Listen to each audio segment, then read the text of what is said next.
Medicine can do a power of good, but in the wrong hands, it can become a force for evil. It was incomprehensible. A rogue nurse turns the children's ward into a killing field. She had another go at this tiny baby. In the hands of a desperate housewife, medicine becomes a deadly weapon. Some people are so evil, they don't care who they take out. And a mother with a horrifying compulsion kills her babies and uses a medical diagnosis to hide it. 2 babies was suspicious, but 4, that's murder. These are deadly women, turning the hope of life into death by using bad medicine.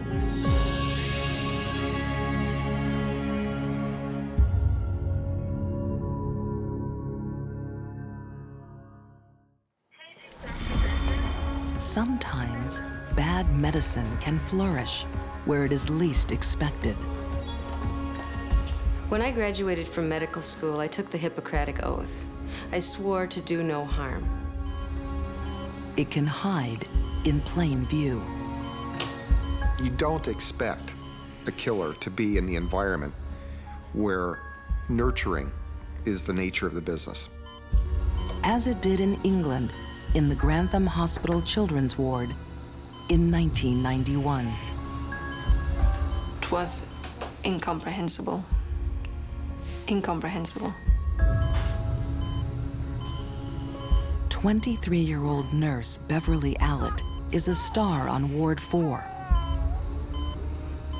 Parents want her to monitor their sick children because she seems to have a sixth sense for danger.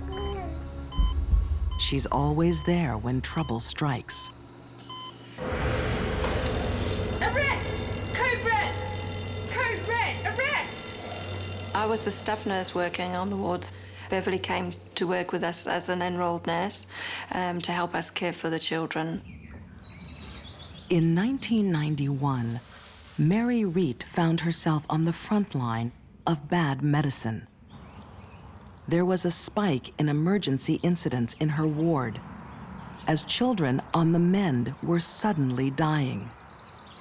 At first, we thought maybe there was some kind of infection that we couldn't identify that was causing the problems. Mary would later discover she was working with a serial killer. But at the time, she was concentrating only on saving lives. One particular evening, I was on duty, and Beverly had gone to feed the baby, Patrick Alston. He was a tiny wee fella. He was about 9 weeks old. Hi. There's something wrong with Patrick. She called me to say that he had stopped breathing. Oh, he's arresting.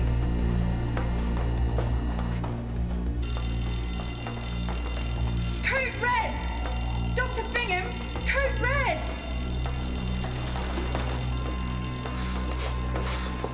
Is Patrick here? Make sure it's 0.01 milligrams. Sure. We resuscitated him successfully. And he was making nice progress, doing really well, and was no cause for concern.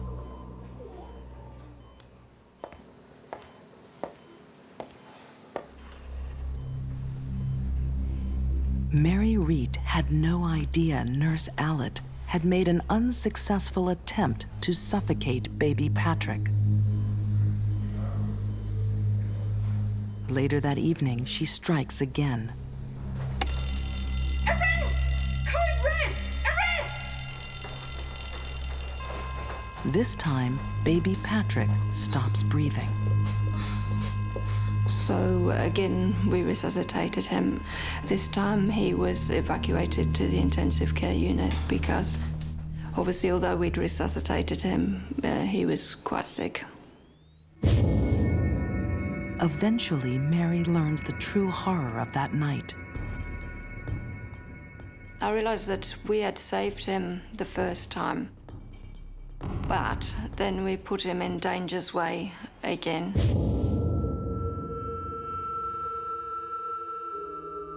I still struggle with that. She had another go at this tiny baby. I'm sorry. Baby Patrick suffers permanent brain damage. There's no shortage of new victims for Nurse Allott, as unsuspecting parents hand over their children. By April 1991, the hospital knows something's wrong in Ward 4.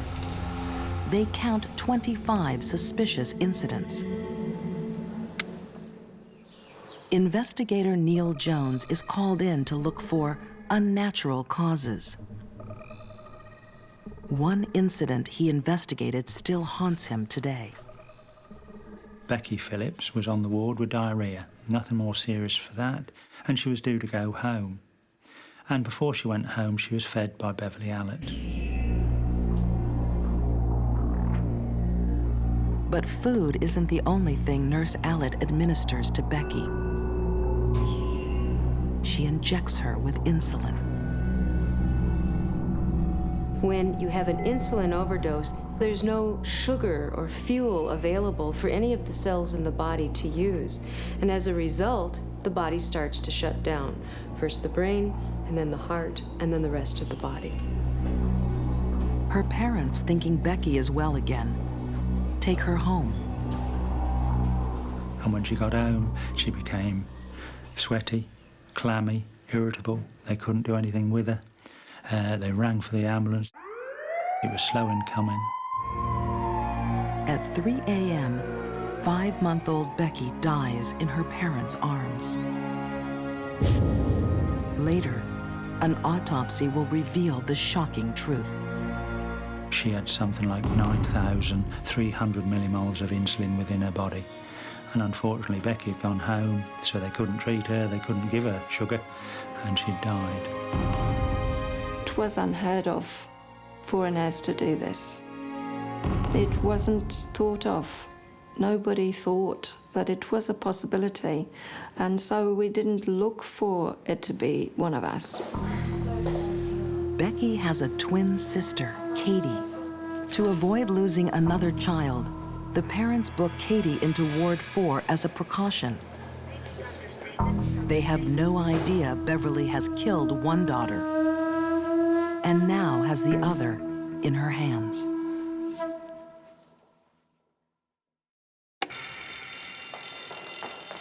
Code red! Dr. Bingham, code red! Katie Phillips' twin sister died just days earlier. And now, in Children's Ward 4 at England's Grantham Hospital, the 5-month-old baby is fighting for her life. Over the next 4 days, Katie had 4 relapses, and she was found unconscious, usually in the arms of Beverly Allott. Nurse Beverly Allott is the children's savior in Ward 4. Parents were asking for her to actually sit with our children because she was the one that was raising the alarm. But little do they know, parents are consigning their children to death or serious injury. I baptize you, Katie, in the name of the Father, the Son, and the Holy Spirit. Katie Phillips is now permanently brain damaged due to lack of oxygen. But incredibly, her attacker is asked to be her godmother. A tribute to the heroic nurse who saved her life. When someone's child is in a life-threatening situation, they're very vulnerable, and a nurse or caretaker can seize that opportunity to ingratiate themselves and feel good about the role they're playing.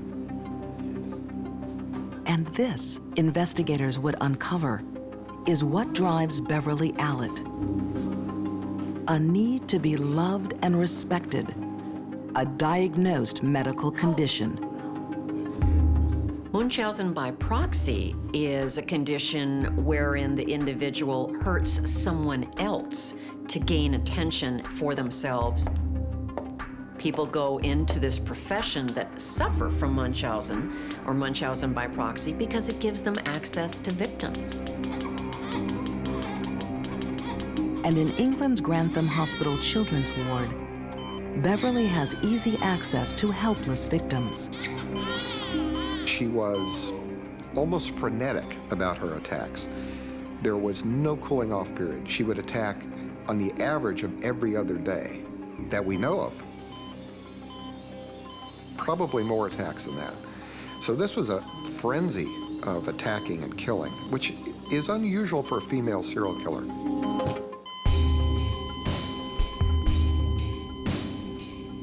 But once police are called in, Nurse Allott's 2-month reign in Ward 4 begins to disintegrate. Even though she is held above suspicion by the staff and grateful parents, cold, hard forensics expose her bad medicine. Autopsies show lethal traces of insulin in victims.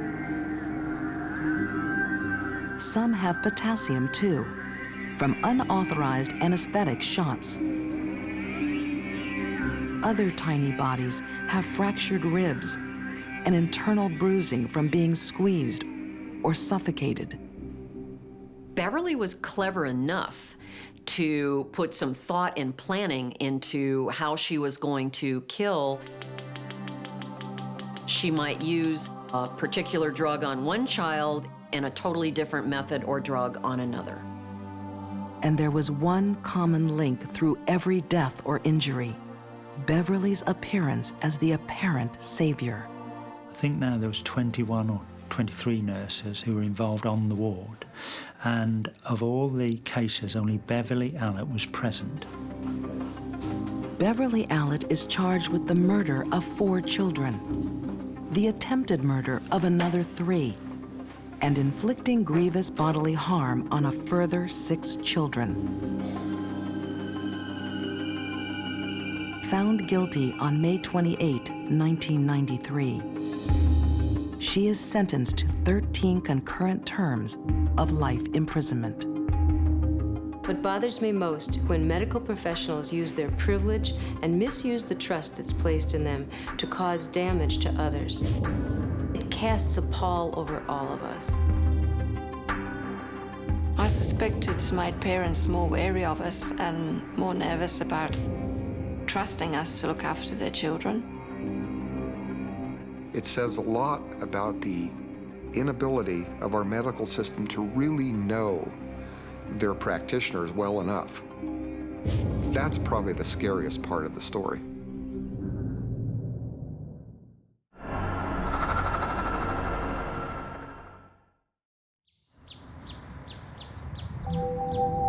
Some doses of bad medicine are so unexpected, so astonishing, they are almost impossible to detect. At least that's what one murderer was hoping in the summer of 1986 in Auburn, Washington.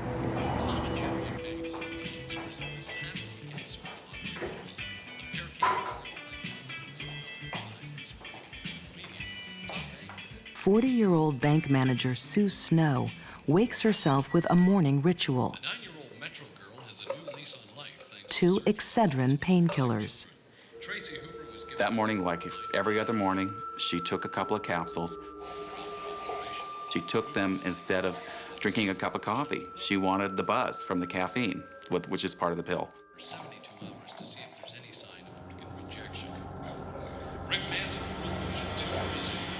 The next thing that happened, her daughter, Haley, heard a thump.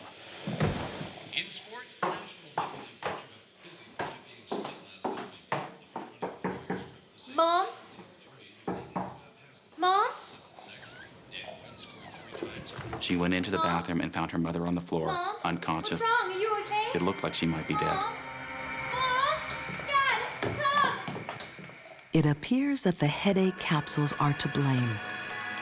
Writer Greg Olson has chronicled the crimes of many deadly women. This possible poisoning is very close to home. It was a panic here. Everybody in the Seattle area was dumping their bottles in the toilet or throwing them in the garbage. Whatever was in the capsules was very potent. Sue Snow had died in the hospital a few hours after taking them. An autopsy report would soon show why. One of the medical examiners, an assistant, during the autopsy, she smelled bitter almonds. She smelled the scent. Only about 50% of the population can detect this. It's something that is inherited or not. But once detected, it is very unmistakable. And at that point, you would suspect cyanide poisoning. Someone had tampered with the capsules, adding lethal concentrations of cyanide.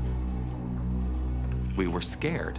We were thinking, we could have this stuff in our house too.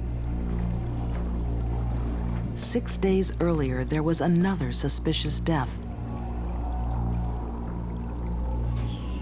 What do you want? Bruce Nickel has a headache, so his wife Stella offers Excedrin. Cyanide is a rapidly acting, very potent poison. Basically, what happens is you can no longer use the oxygen that's bound to the hemoglobin molecule in your red blood cells. Your lungs would start to compensate by breathing more quickly. Your heart rate would be abnormal. And pretty soon, you're going to have very profound damage to the lungs, the brain, and the heart. And death would follow. Bruce Nickel dies in the hospital just hours after taking the Excedrin capsules. After Sue Snow's death, authorities warned the public about Excedrin, recalling it from the shelves. They fear even more deaths. If we had held off even a day, then it's likely that someone else or multiple other people would have died from that. Detective Mike Dunbar was assigned the case that would bring him face to face with the coldest of killers. Back in those days, we didn't have a lot of protective devices on capsules and packaged medicines to keep them from being tampered with. Within days of the recall, police get the call they dread. Another possible victim, Stella's husband, Bruce. He had just seen the news report and that he had taken Excedrin capsules of the same lot number that we had publicized and wanted the county sheriff to come out to her house and check. The police came out to see Stella at her trailer, and she said, here's a bottle that he took. He took some capsules from this bottle, but just before he died. Stella hands over 2 bottles of the suspect painkillers. She said she'd bought at 2 different stores.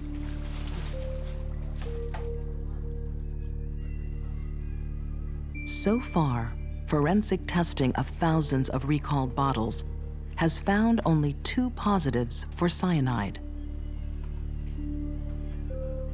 But then something extraordinary. Stella Nickel's bottles test positive, both of them.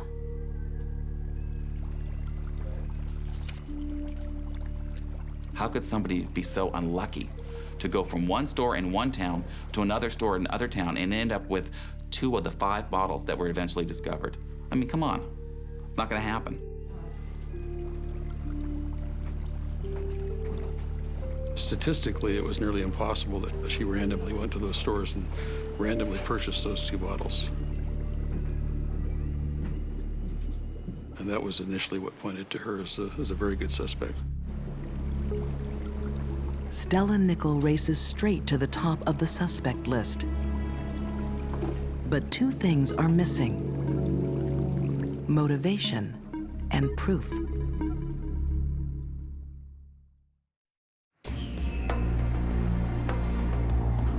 Auburn, Washington, 1986. Headache tablets have killed 2 victims in 1 week. Sue Snow and Bruce Nickel. Both are poisoned by tampered Excedrin capsules, laced with cyanide. a killer has randomly planted deadly pills in several stores. After a national product recall of tens of thousands of bottles, police discover 5 are tainted with cyanide. As I recall, there was, somewhere between 7 and 9 contaminated capsules in each of the bottles. So, you could wipe out a family quite easily. But incredibly, 2 of those 5 bottles were bought by the same person.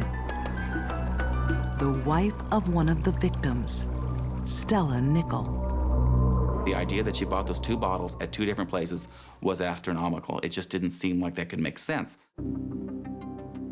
Statistically, the odds are almost impossible. Police suspect Stella Nickel is somehow linked to the murders. They start digging into her past. Stella grew up rough. She'd been raped. She'd had a baby at 14. She had a mother that had 7 husbands. She had a brother who was murdered in their house. She had everything bad that you can have happen to a person. But a bad life alone doesn't make a murderer. And Stella has no connection to one of the victims, Sue Snow. The female predator who chooses strangers to kill is unusual. Generally speaking, when females kill in a serial fashion, they choose people that they know. The indiscriminate poisoning of random shoppers suggests the murderer is a sociopath, the kind often encountered by criminal profiler Candace DeLong. People that are sociopaths do wear what's known as a mask of sanity, frequently being married, having children, holding jobs, and no one knows about their murderous deeds. Was Stella Nickel wearing a mask of sanity? Police investigations are getting closer to the truth. Once they started digging into her background, they found all these life insurance policies. It was learned that she had taken out insurance policies in her husband's name without his knowledge and had forged his signature on them. They found a marriage that was fractured beyond belief. She seemed to like the party life. She liked to go out on the town and go to the local lounges and bars, and she liked men. And they found a woman who was basically so greedy, it seemed like she'd do anything for money. The forged life insurance policy is worth more to Stella if her husband dies accidentally. Basically, she'd get another $100,000 if it was an accidental death. Murder is an accidental death. Police start to believe Stella murdered her husband for profit. But she needed the right accident to collect, one that covered her tracks. So she creates an accident that also kills others, poisoned medicine.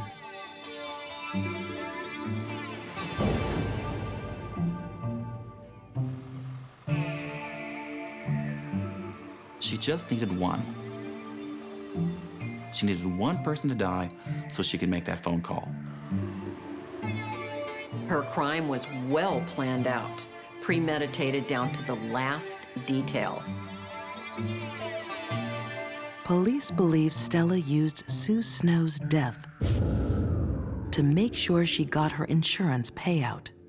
In her case, it appeared to be purely random. She just was an innocent victim who happened to buy a bottle of contaminated Excedrin capsules.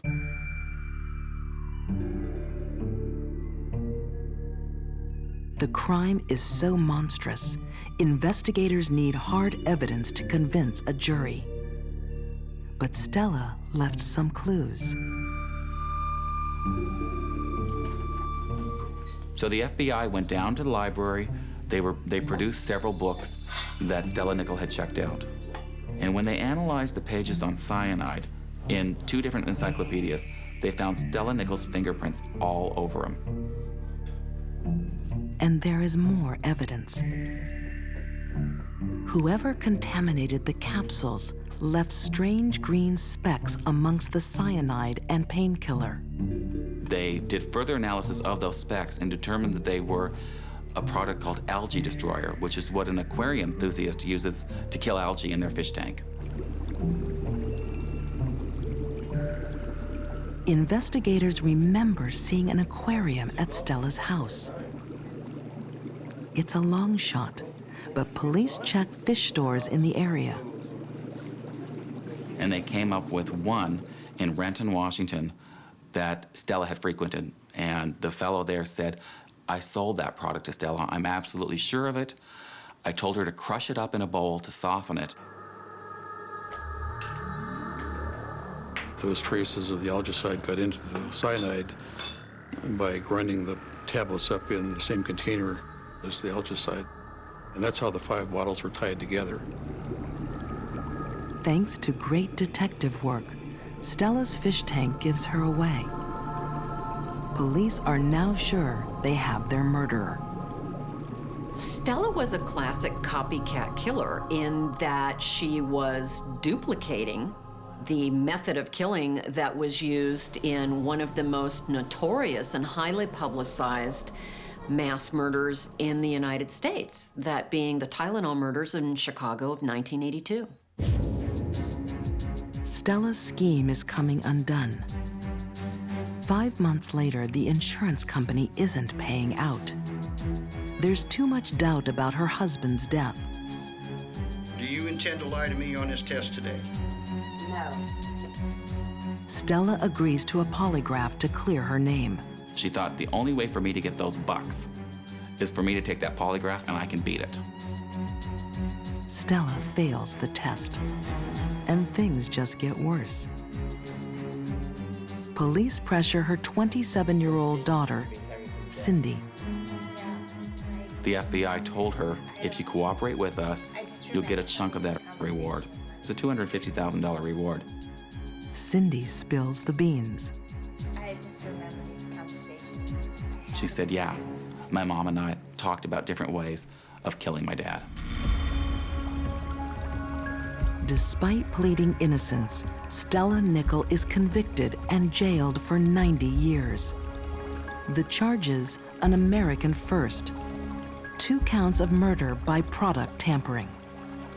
For someone to go out and poison medicine in store shelves, for innocent people to come along and purchase and die to put additional money in her pocket, shows that she has no conscience in my mind.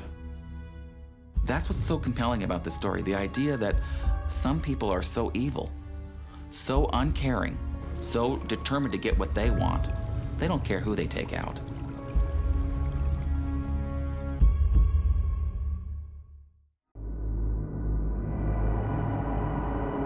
In medicine, there are still many mysteries.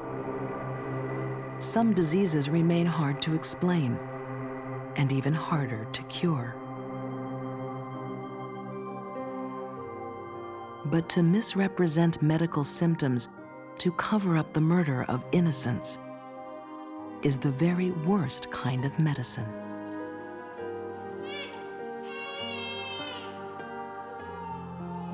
Kathleen Folbigg and her husband, Craig, are about to endure a run of misfortune beyond tragedy.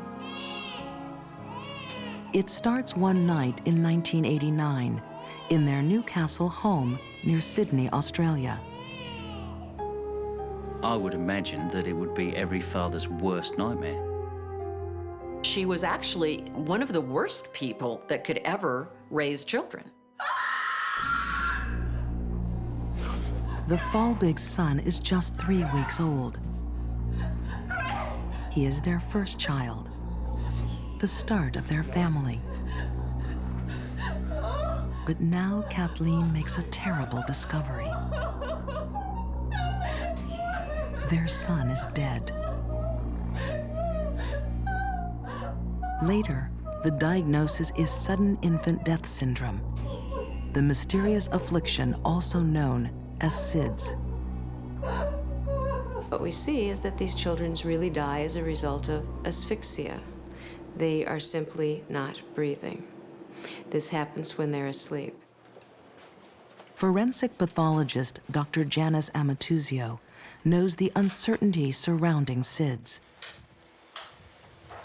It's diagnosed only when all other causes have been ruled out. There's been numerous thoughts and nothing known for sure, but it's thought that it's a possibility that these children may simply stop breathing. Perhaps their breathing center may not be as well developed in their brain.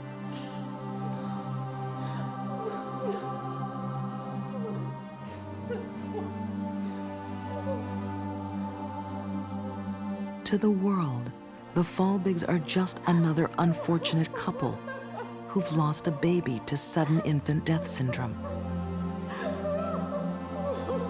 What no one knows, including grieving dad Craig, is that this won't be the last of the tragedy. Some women lose a child accidentally that truly dies in their crib by SIDS, and the mother of the child is afraid to ever go through that grief again, so she never has another child. Not women that kill their own children. They want to do it again and again, and what we see is them having a child every year. Just over a year later, Kathleen gives birth to another son. And soon tragedy strikes again. Just 4 months old, Kathleen's second baby seems to be asphyxiated. Again, it is Kathleen who discovers the problem. Craig desperately tries to resuscitate his son. Call an ambulance! This time, Craig's quick actions save his baby boy. Although the near asphyxiation will leave him blind and epileptic.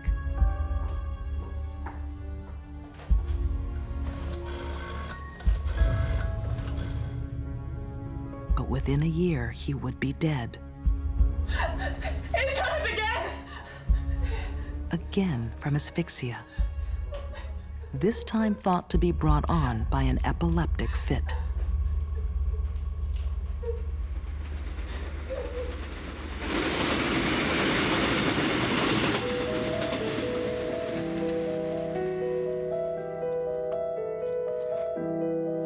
The Folbiggs have lost 2 young sons in 2 years to breathing disorders. No one suspects anything but devastating misfortune.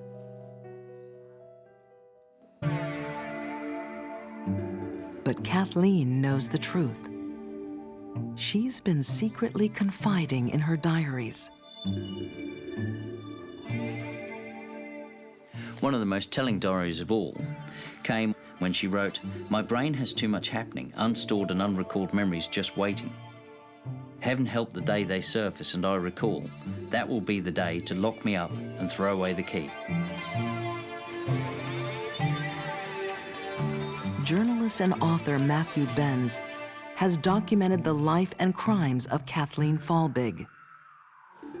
He shows how Kathleen used bad medicine to conceal the murder of her own children. This series of crimes is particularly horrible because it involves the sacred bond between a mother and child. It's very hard to believe that that trust could be broken in such a way. Kathleen was killing her children and then using medical conditions to conceal her murders. And the Folbigg family is in for more misfortune. Much more.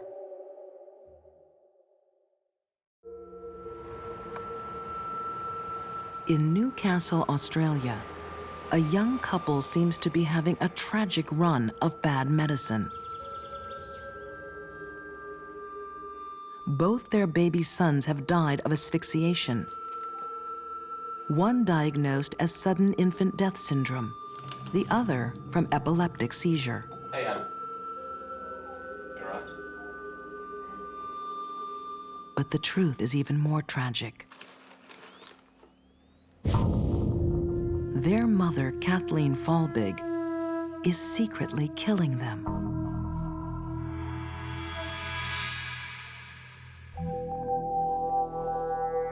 But no one suspects her. Instead, they feel sorry for her, a mother whose children have been besieged by medical tragedies. But Kathleen has a secret past that may well ensure she will kill again. She really had a script written for her that was directing trouble for the rest of her life. Kathleen's father, Thomas Britton, was not a very nice man by all accounts. He had served 8 months for grievous bodily harm for slashing his first wife's throat. He had fathered several children before he met Kathleen Donovan, who was Kathy Folbigg's mother.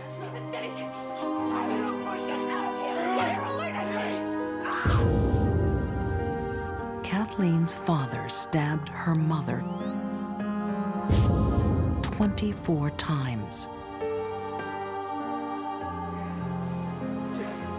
When he was through with the killing, an extraordinary thing happened. Sorry, darling. I had to do it. Kathleen's father apologized to his victim. He told a witness he'd stabbed his wife to stop her killing his daughter, Kathleen, just 18 months old at the time. She was then placed with an aunt and uncle, and it suggested that at this time she was severely sexually abused. I think that Kathleen was very affected by her first 3 years of life. Crown Prosecutor Mark Tedeschi, QC, would come to learn of Kathleen's terrible past. She had a personality disorder which originated during those very early years of her life. It was what they called an attachment disorder. Some people grow out of those circumstances and turn to the bottle or drugs or can become mad. Very few of them turn to violence. Kathleen did. I don't understand what you want. The Folbiggs now have a third child, an 11-month-old daughter. Come on.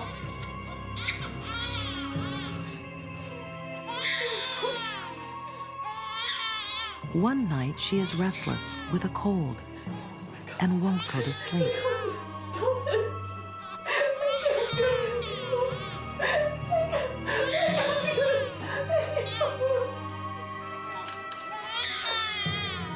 Something in Kathleen snaps.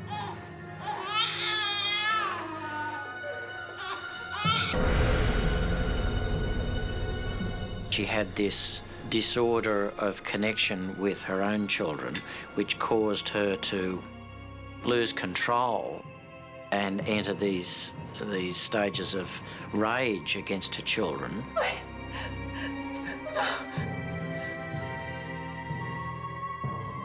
That resulted in their deaths. Another mysterious death is diagnosed as sudden infant death syndrome. Multiple SIDS cases should have raised doctors' suspicions. But the Folbiggs have moved several times, and no one's connecting the dots. Not even the husband, Craig. When the SIDS diagnosis was developed in the 70s, it gave people like Kathleen an out. There are no distinctive pathological findings during a post-mortem where you have a SIDS death. So that makes it very difficult for pathologists and it makes it very difficult for investigators. Incredibly, there would be one more child and one more murder. Kathleen and Craig have a second daughter. It happened again. When she is 19 months old, Kathleen kills her. She reports it as another SIDS asphyxiation. But this time, authorities don't buy it. Toddlers don't die in their cribs from SIDS death. SIDS is caused by a child suffocating. A toddler, if they are having trouble breathing, can simply turn themselves over very easily. The expert view was that to lose one baby was a tragedy.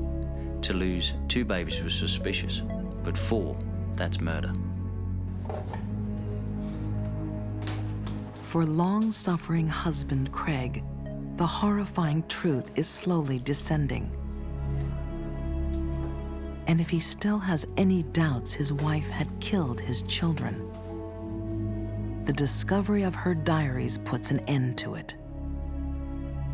Many of the diary extracts revealed her pent-up anger and her rage and her frustration with herself that once again she'd lost it with the children. His whole world must have been torn asunder.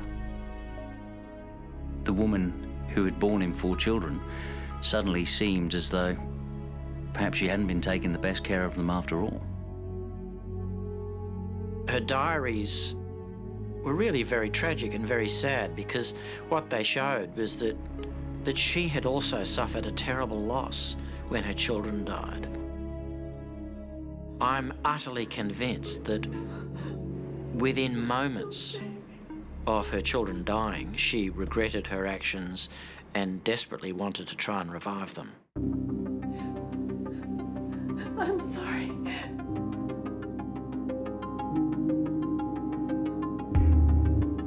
The Folbiggs are no longer a family.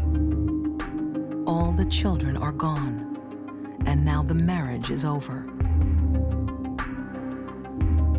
Kathleen is charged with multiple murder. The jury takes just 8 hours to find her guilty on 3 counts of murder, 1 count of manslaughter, and 1 count of bodily harm. Kathleen serves a 30-year sentence without parole. She has never admitted guilt, but her story sent around the world a suspicion of bad medicine. Many sudden infant death syndrome cases are now being looked at, in many cases unfairly, where they are genuine deaths and the grieving parents are now having to go through the pain again. To most, it remains an unimaginable crime that challenges our reasoning. The episodes of anger and rage that she exhibited toward her own children was probably a result of her horrible, horrible childhood and all the psychological damage that was done to her. She herself recorded in her diaries, "I am my father's daughter."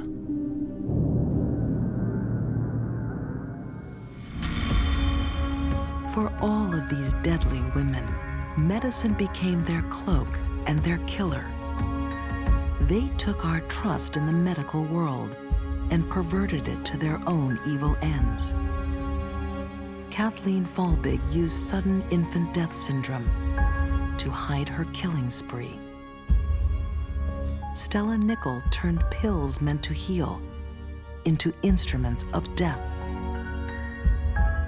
And Beverly Allott preyed on helpless babies while betraying parents' faith in nurses. We all rely on modern medicine to protect us and often save our lives. These deadly women exploited that trust with bad medicine.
She actually, one time, faked appendicitis and had surgery.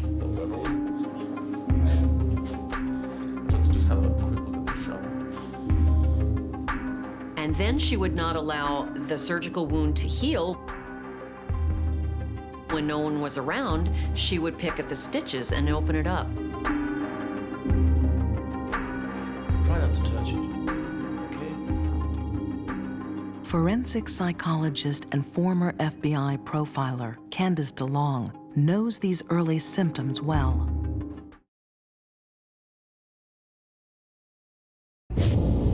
The prime suspect is Sue Snow's husband, who seemed to foreshadow what killed his wife. Her husband said to one of the doctors, she took Excedrin just before she passed out. Do you think she might have been poisoned with cyanide? The doctors thought, well, why would anyone say that? This is crazy. But what they didn't really think about was that a few years earlier, we had 7 deaths in Chicago related to a Tylenol poisoning that is to this day unsolved.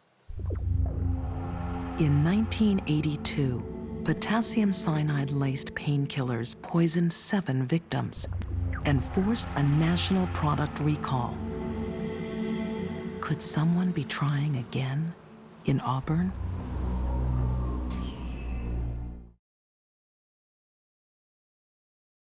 The medical examiner ruled that he died of emphysema.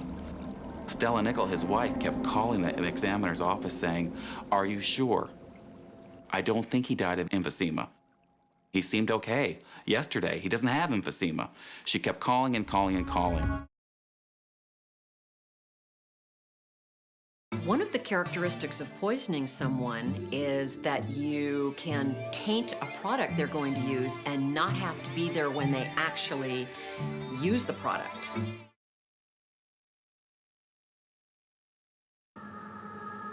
Because those tablets, it was a tablet form, are sometimes difficult to dissolve. So crush them up in a bowl, mix some water in there, and then put it in your fish tank and it will kill your algae.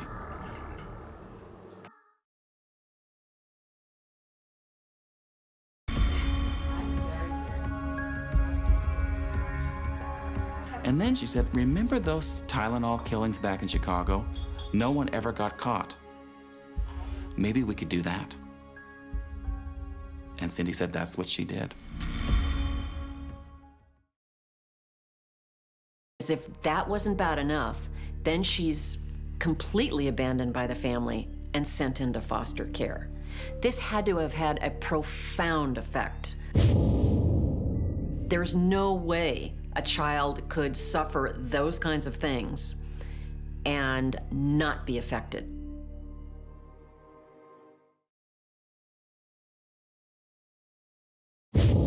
Again, no police investigations are called. Had Kathleen Folbigg only killed 3 of her children, she would undoubtedly have been undetected and would never have been prosecuted. It was only the 4th death that resulted in the investigation and her convictions.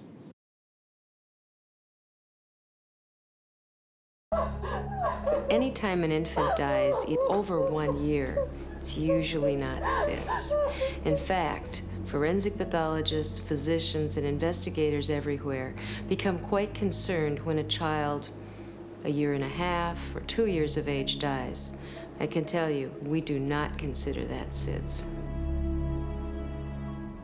Suspicions turn to horror when Kathleen's trail of misfortune is finally pieced together.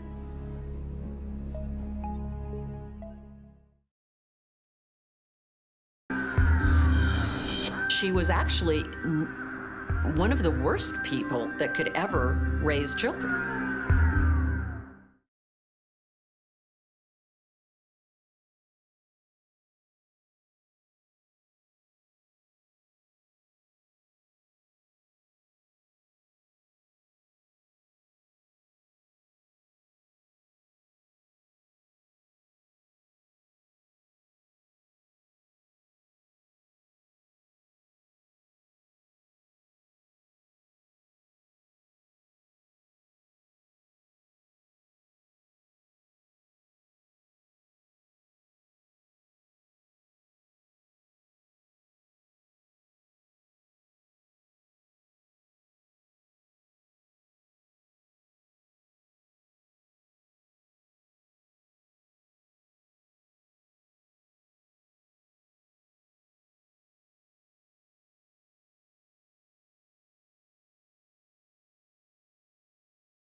Get more deadly women online. www.investigationdiscovery.com. To heal into instruments of death. And Beverly Allott preyed on helpless babies while betraying parents' faith in nurses. We all rely on modern medicine to protect us and often save our lives. These deadly women exploited that trust with bad medicine.